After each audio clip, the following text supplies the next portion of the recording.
You explained yourself again. You sent the long message, the one where you broke down your reasons, your intentions, your feelings. You made sure every word was clear. You wanted them to understand. You needed them to understand. And they read it. Maybe they even replied. But nothing changed.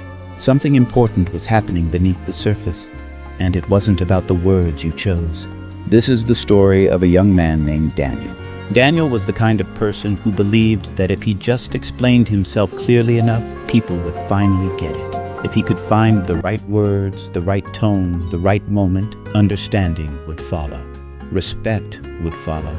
Things would be different. So he explained, over and over again. When his coworkers dismissed his ideas in meetings, he sent follow-up emails. When his friend canceled plans for the third time, he calmly laid out how it made him feel.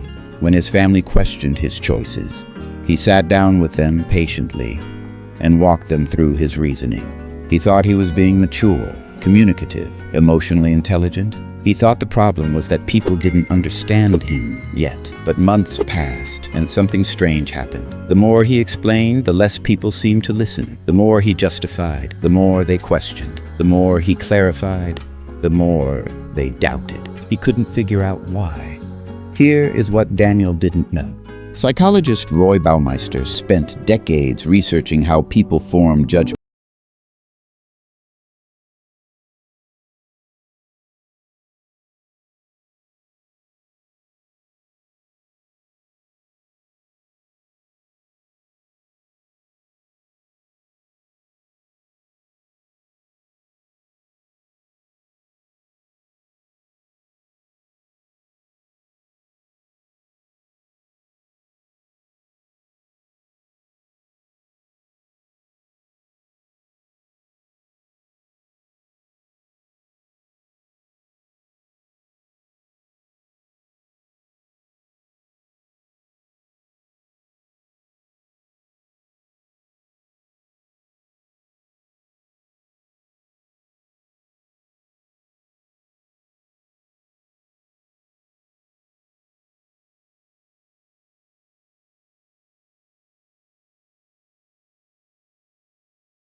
and to understand that the issue was never the quality of his explanations. It was the quantity.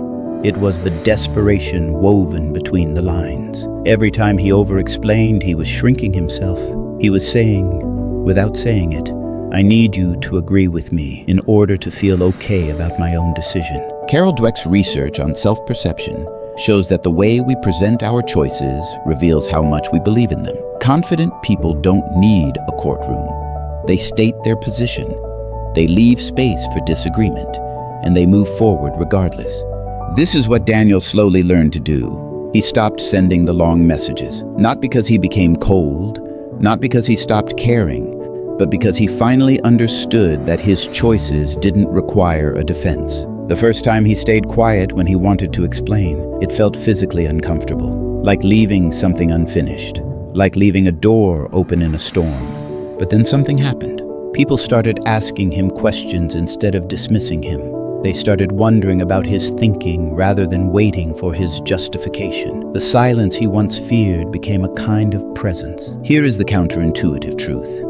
Silence is not weakness. It is restraint. And restraint is a form of power that most people never develop, because it requires you to be comfortable in your own skin without anyone else's confirmation. The people in your life who demand explanations, who press you, challenge you, make you feel like your choices need defending, are often testing you without realizing it, not to understand you, to see how much you believe in yourself. When you explain too much, you fail that test every time. Think about the last time someone you genuinely respected justified every single decision they made to you. You probably can't, because people who carry real self-worth don't need a jury. The modern world makes this harder. Texts, social media, constant accessibility. You can always explain. You can always respond. The opportunity to justify yourself is always one tap away. But your worth doesn't live in other people's understanding of you. It lives in your own. The day Daniel stopped explaining himself wasn't the day he became arrogant. It was the day he became clear. Clear about who he was.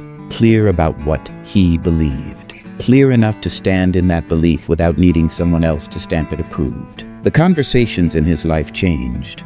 Not because people suddenly agreed with everything he did, but because they stopped sensing an opening to negotiate his identity. And maybe that is the thing you have been circling around without realizing it. You don't explain yourself because you want understanding.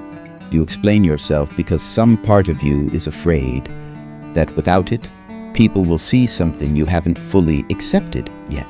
The work isn't finding better words. The work is trusting yourself enough to need fewer of them. The day you stop explaining yourself is not the day you give up on being understood. It is the day you stop outsourcing your sense of self to other people's verdicts. And that is the day everything quietly begins to shift.